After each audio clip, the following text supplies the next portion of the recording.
Something extraordinary is happening in Washington right now, and it's not coming from the opposition. For the first time, Republicans themselves are pushing back against Donald Trump, quietly moving to block the power he's trying to hold on to at any cost. Emergency declarations, war-level rhetoric, and behind-the-scenes panic are colliding as Congress steps in to draw a line. This isn't just another political fight or a breaking news moment. It's a test of whether American power is ruled by law or by one man's instincts. Stay until the end, because what's unfolding here could reshape how power works in the United States long after the headlines fade. So imagine this moment, late at night in Washington, phones lighting up across Capitol Hill, aides whispering, senators checking their screens twice to make sure what they're reading is real.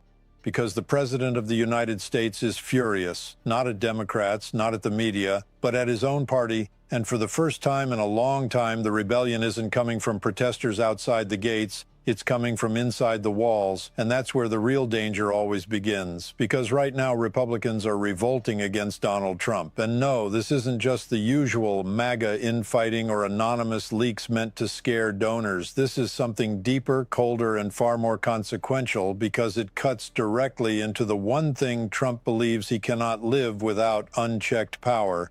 And the reason this revolt matters is not just that some supporters feel betrayed over broken promises, whether it's the vow of no new wars or the soaring cost of living or the lingering unanswered questions surrounding long-promised disclosures that never seem to arrive. It's that Republican lawmakers themselves are beginning to openly move against the very authority Trump is desperate to cling to. And when that happens, when the guardrails inside the system start to activate, presidents don't respond calmly. They escalate, they dramatize, they declare emergencies. And that's exactly what we're watching unfold right now. A presidency leaning hard into spectacle and crisis language to protect itself from internal collapse. Because at the heart of this entire revolt is a simple but terrifying reality that even seasoned Washington veterans are struggling to process out loud. The President of the United States has been publicly entertaining the idea of using military force in ways that could drag America into conflict, not with some distant adversary, but with its own allies. And when Senator Chris Murphy laid this out in blunt terms, it landed like a shockwave, because once you strip away the bluster and the branding, what you're left with is a scenario that sounds absurd until you remember we've stopped being allowed to dismiss these statements as jokes, because Greenland is not a blank space on a real estate map. It is part of Denmark. Denmark is a NATO ally, and NATO's core principle is collective defense, meaning that any military action against that territory isn't just symbolic, it's a legal and strategic nightmare that theoretically places the United States in direct conflict with Europe.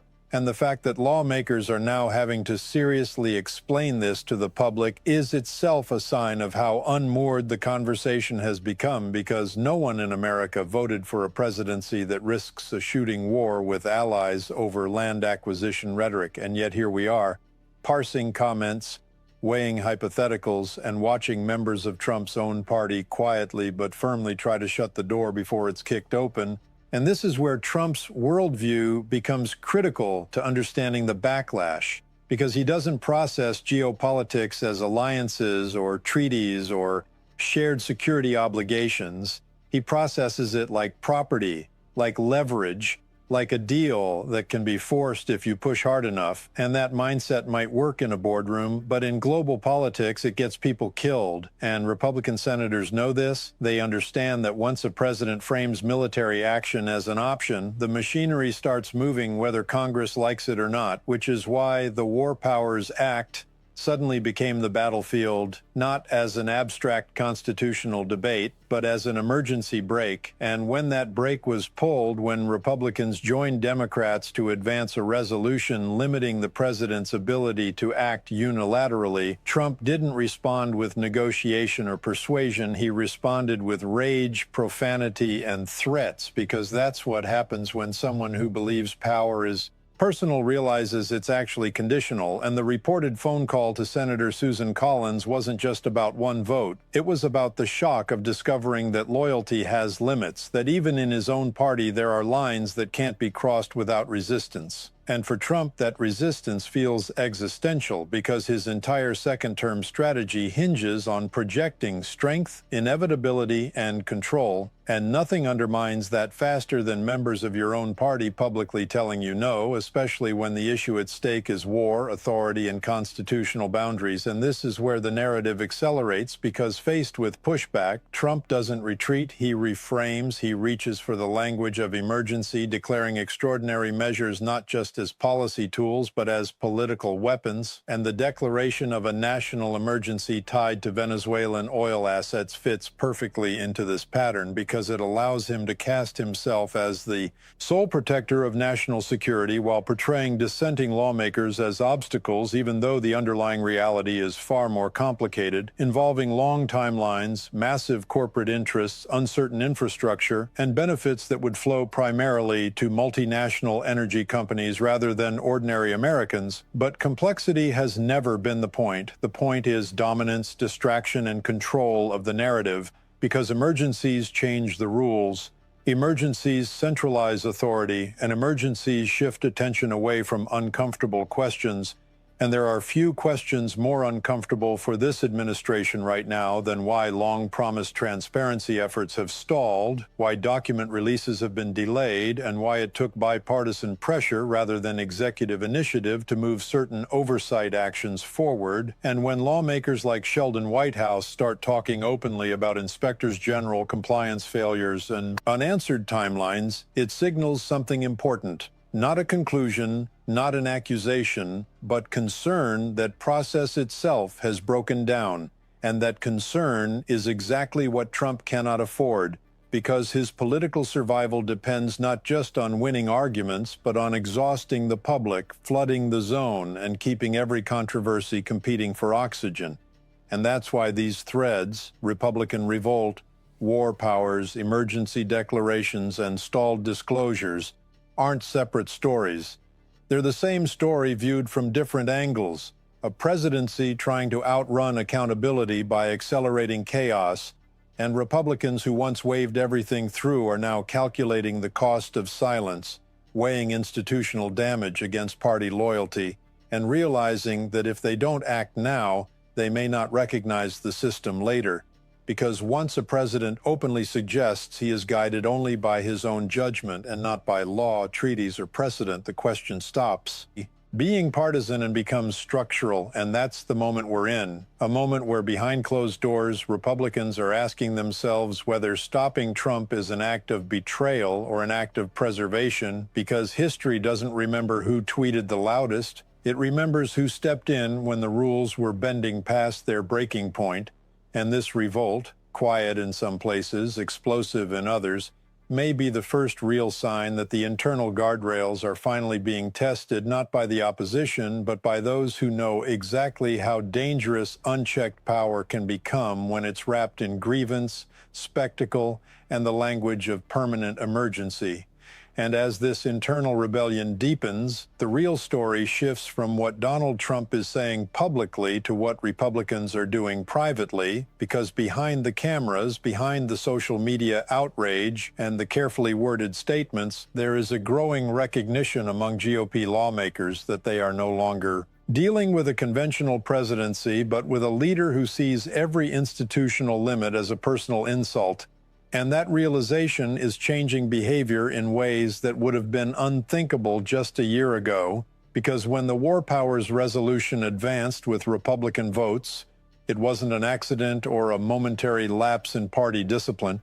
It was a calculated move by senators who understand that once the executive branch normalizes unilateral military threats, especially toward allied territory, Congress becomes irrelevant unless it reasserts itself. And that fear is not ideological, it's constitutional, because the War Powers Act exists precisely for moments like this, moments when a president's instincts outrun the system's safeguards, and the fact that Trump reacted with profanity, intimidation, and threats of political destruction only reinforce the concern that his decision-making process is driven less by strategy and more by impulse, grievance, and legacy. Obsession and legacy is a critical word here because Trump's fixation on being remembered, on being seen as dominant, transformative, and historically consequential, has increasingly collided with the reality that his promises have not translated into stability, prosperity, or restraint. And when the myth of no new wars collapses under the weight of military rhetoric, even loyal supporters begin to fracture because wars are not abstractions to voters, they are costs, risks, and consequences. And Republicans up for re-election understand that no amount of branding can sell a conflict with allies as a victory, which is why Trump's turn toward emergency powers feels less like leadership and more like panic, because emergencies allow him to bypass debate,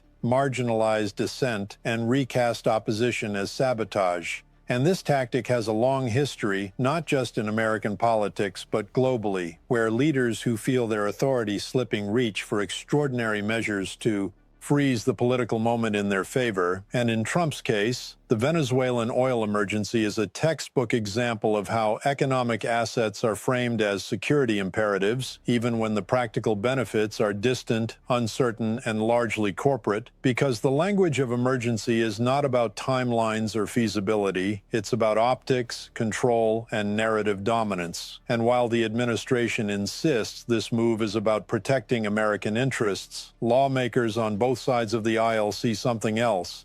A strategic distraction designed to shift attention away from congressional oversight, internal party dissent, and growing scrutiny of executive follow-through.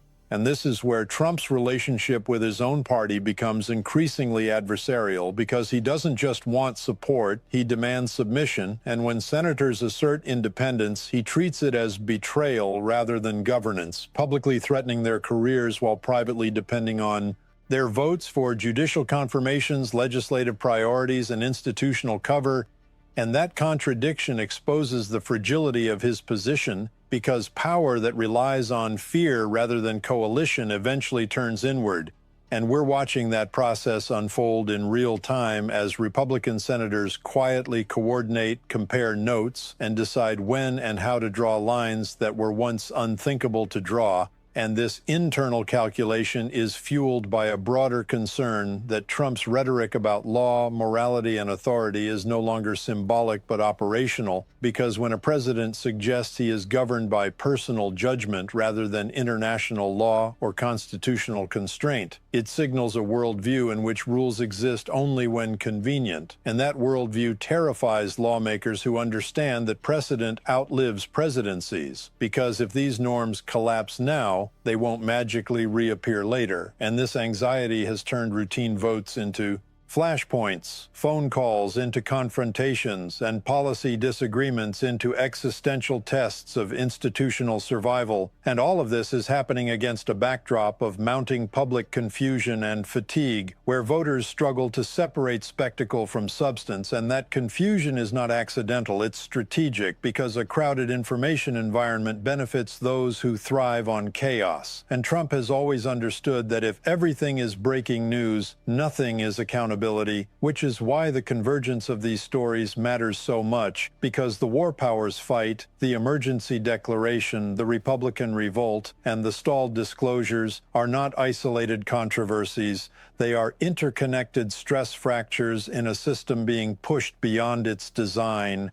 And Republicans who once rationalized every action as temporary or tactical are now confronting the possibility that silence is no longer neutral, that inaction itself becomes a form of consent, and that realization has changed the tone inside the party from loyalty to triage, because they are no longer asking how to help Trump win the next news cycle. They are asking how to prevent irreversible damage to the institutions they still need to function after he is gone. And that shift, subtle but profound, is why this revolt feels different, quieter in some ways, but far more serious, because it's driven not by ideology, but by alarm, by lawmakers who understand that when emergency powers become routine and war rhetoric becomes casual, the line between governance and authoritarianism blurs. And once that line disappears, it rarely comes back without a cost. And that cost is what Republicans are now trying, perhaps belatedly, to avoid,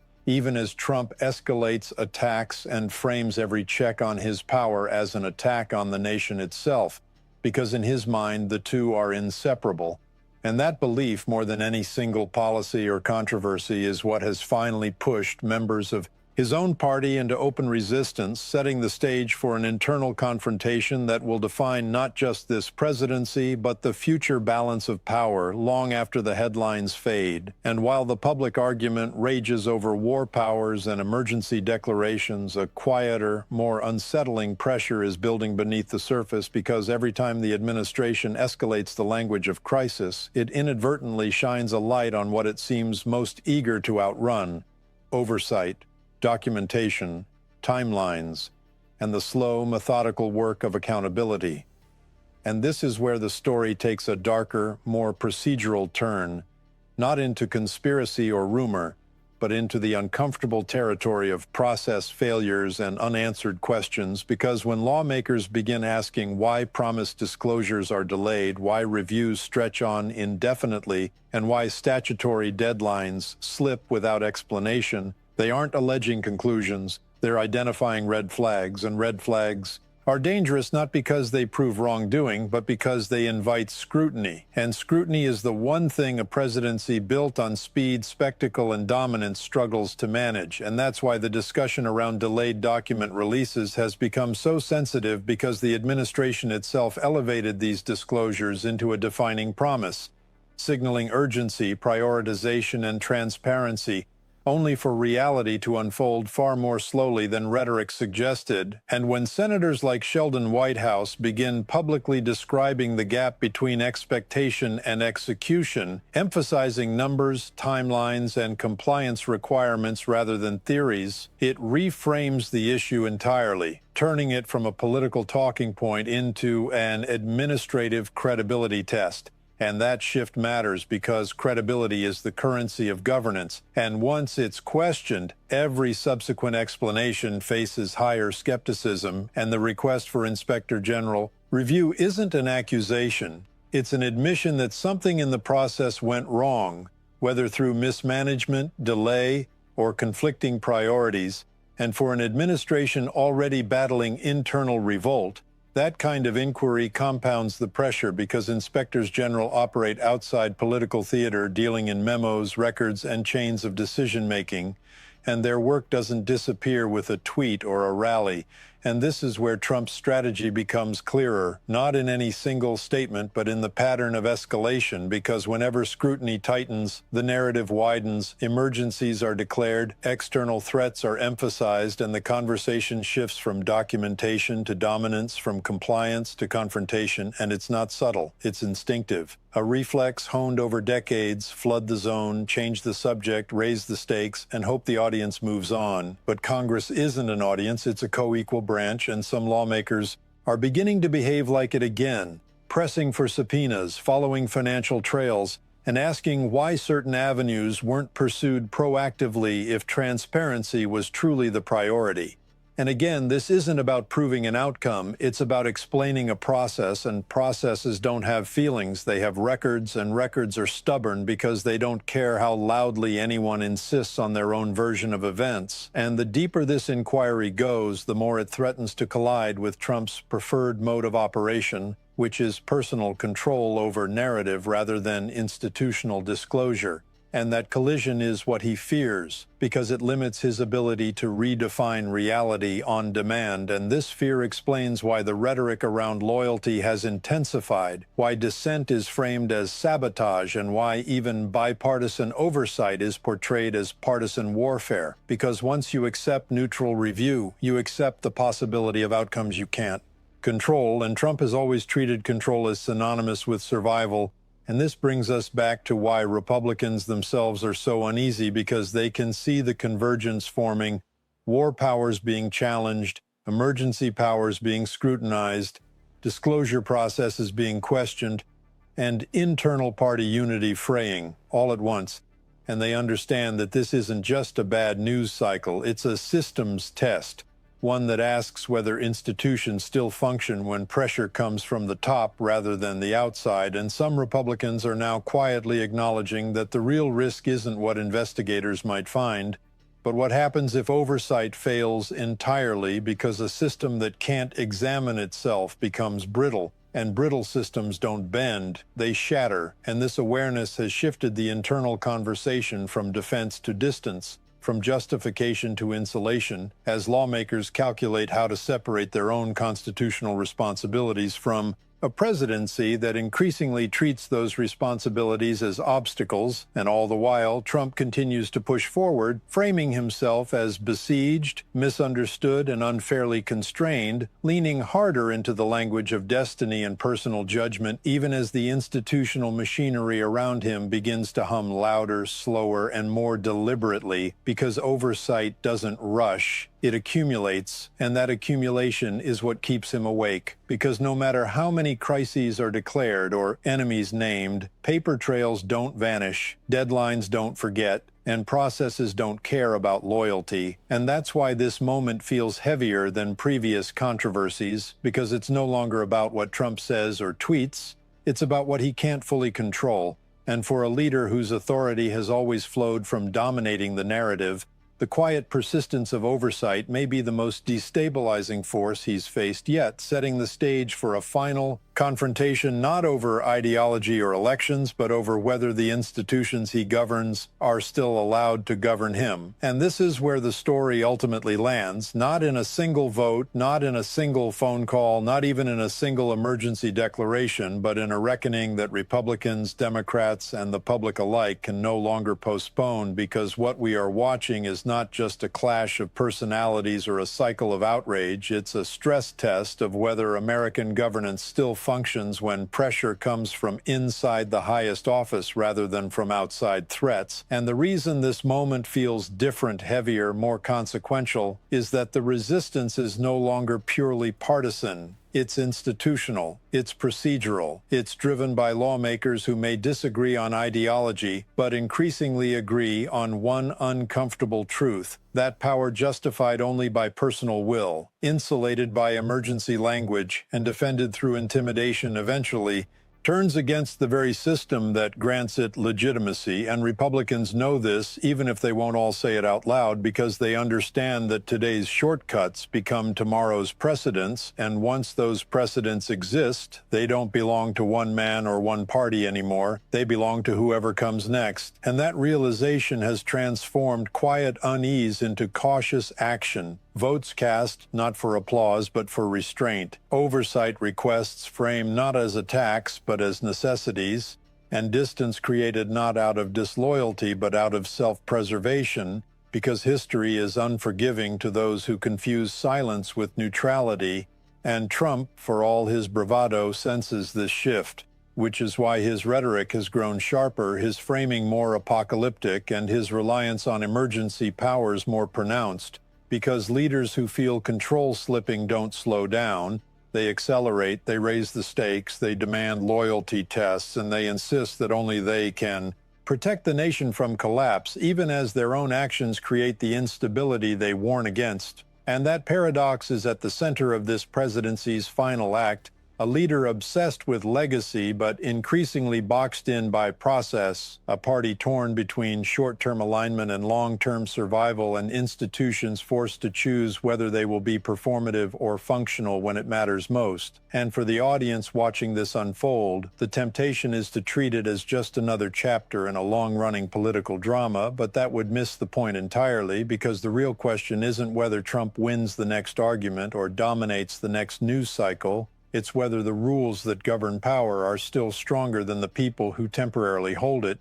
And that question doesn't belong to politicians alone. It belongs to voters, to citizens, to anyone who expects stability rather than spectacle from leadership. And as this revolt continues, as oversight grinds forward, and as emergency narratives collide with constitutional limits, the outcome will tell us something profound about where American democracy actually stands, not in theory, but in practice, because systems don't fail all at once. They erode gradually, challenged, tested, and normalized until someone finally says no. And right now, that no is coming not from the outside but from within, from Republicans who understand that stopping a leader from going too far is not betrayal, it's responsibility, and whether that responsibility holds under pressure will shape not just this presidency but the rules every future president inherits, which is why this moment matters so much, why it deserves attention beyond outrage, and why it demands engagement, scrutiny, and conversation. Because democracy doesn't protect itself. It relies on people willing to defend it when it's inconvenient, uncomfortable, and politically risky, and that defense, quiet or loud, is the real